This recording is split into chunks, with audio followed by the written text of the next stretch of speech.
Kenton ESL High Intermediate Group. Mr. John here to help review some common function or structure words and how we pronounce them in their reduced form in English. Now, as we mentioned in our class this week, many of the words we link to are often words that are very common. And in this case, because they are so common, we often reduce their sounds. And that actually helps make our speech a little bit faster and a little more connected. Now, in this particular document, which again I've included a digital copy for you in our Google Classroom, we're going to practice these particular words, and we're going to demonstrate to help you see how we take the full form of the word and then how we pronounce them in mostly informal but in very normal speech, how we reduce the sounds, and then we will practice with some examples. Now, let me demonstrate first before we practice together. For example, here on the left side, you see the full form listed here. So for example, our first word is the article a. Now, when we pronounce that article, you probably know all this already, we generally tend to reduce the sound to something much shorter. And in terms of pronunciation, again, we're not talking a lot about pronunciation symbols, but we're going to pay attention to this symbol for just a moment. This particular symbol actually has a name in English. It's actually a word from Hebrew, but it's a particular word that we use to help illustrate what this sounds like. So when you see this little upside down E demonstrated in the pronunciation, we call this the schwa. Now the schwa has a very, very short, very relaxed sound. So it's going to sound like this. Uh. So again, going from the full form, A, to the reduced form, When we put it together in an example, so this is one example they've listed here, we would say a book. A book. Okay? All right, so whenever you see that symbol represented, and you see it a lot, it's mostly because that symbol helps to make things very short, and in this case makes them very fast. So you will see that symbol represented a lot in many of our pronunciations. But I'm going to help you in this example by saying these particular full form words, and then we're going to practice the reduced forms together. Now practice along with me. So again, we're going to say the full form, the reduced form, and then we're going to hear an example. Okay? So practice along with me. A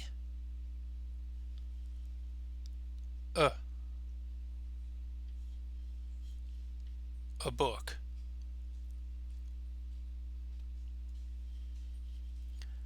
And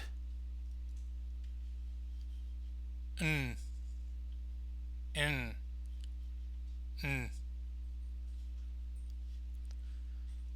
Soup and sandwich.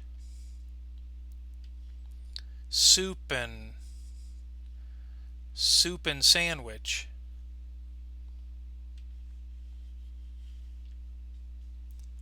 As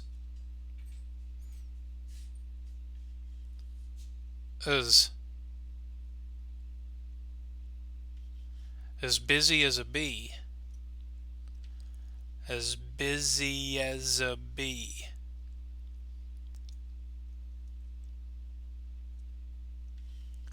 Are.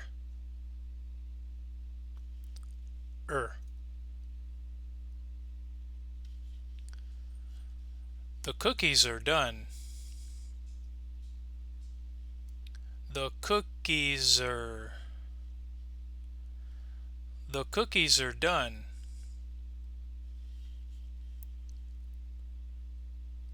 Can. Can.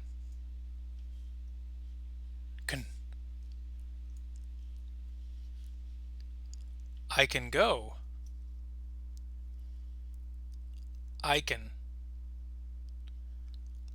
go. For.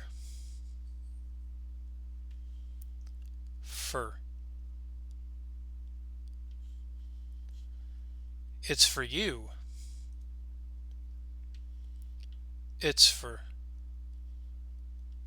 it's for it's for you.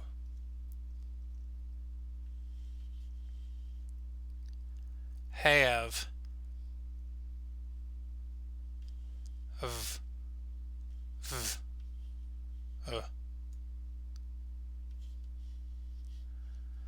They should have gone. Should have. Shoulda. They should have gone.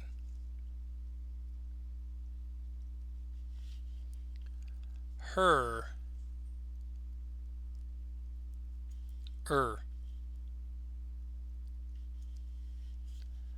Give her the book.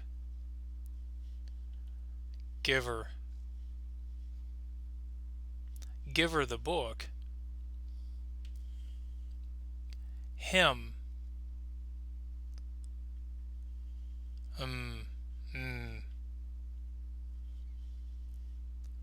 Call him.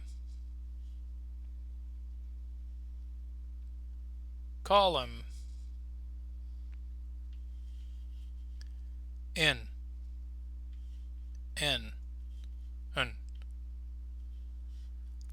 She's in her room. She's in. She's in her room. Of.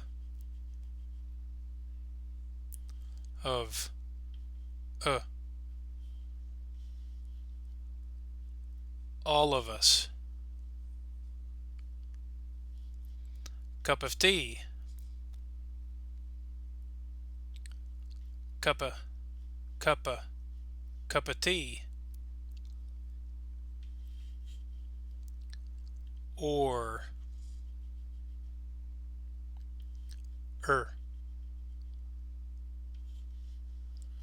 Morning or afternoon. Morning or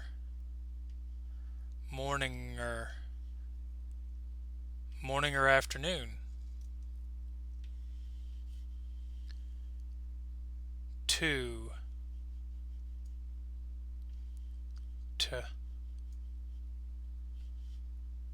go to school. Go to school. Now, as you can see in this video, some of the reductions we've talked about before. For example, in the H examples with her and with him, we've discussed this in the previous video as the disappearing H. So in this case, we're merely just cutting the H sound in these situations. Now, if we talk about the word have, again, a couple of things happen here. Not only do we cut the H sound, but we actually reduce the sound as well. And this is something we're going to talk about more in just a moment.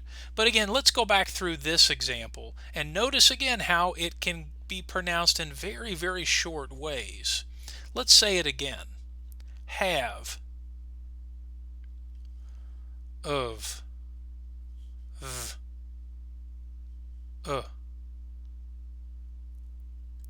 So if you notice, should have can really sound like should have, or it could sound like shoulda.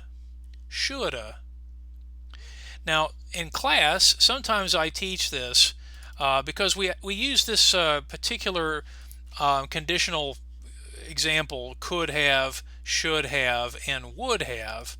But when we pronounce them, you might notice we pronounce it kind of like this: coulda, shoulda, and woulda. So if you notice, this of course is not the correct spelling, but this is how it sounds. So if you notice, that sound is actually the word have: could have, should have, and would have. But again, because we can cut and reduce particular sounds, it's very easy it's very easy to reduce and to say these words faster. Okay? Now, of course, this brings up another problem because this particular group here, I'm going to move this, sorry, and then move this one up a little over to the, let's move it up here for just a moment. Of course, because of this word have and the word of, so if you notice in these two examples, of and have, both of them can have the same pronunciations. So that's one of the difficulties that students have when it comes to speaking English, is how to say it, but of course more importantly how to understand it. So for example, if we go to the word have and of, notice that when we reduce them they sound almost the same. Should've, should've, of, olive, olive. And if we reduce it to the sound, for example, cup of, cuppa, cuppa, well, that's exactly what happened with should. Should, should've, shoulda, shoulda. So again, this does bring up a big problem, is that often when you're listening to someone, it sounds like basically the sound, but that could be represented by three different words. That could be the word of, that could be the word have, or if you remember from the very beginning, that could also be just the article a. So a book, shoulda,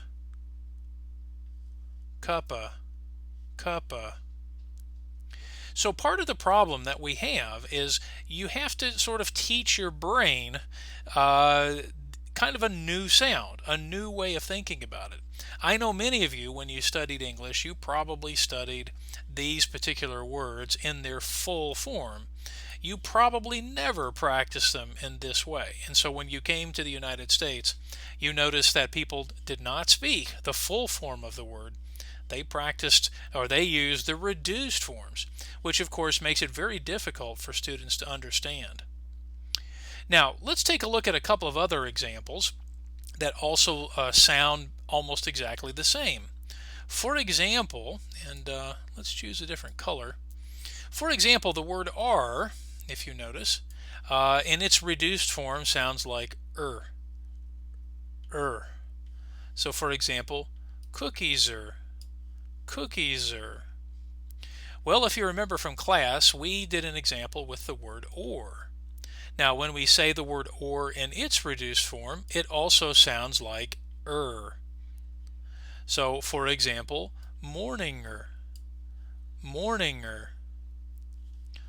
cookies are, cookies are.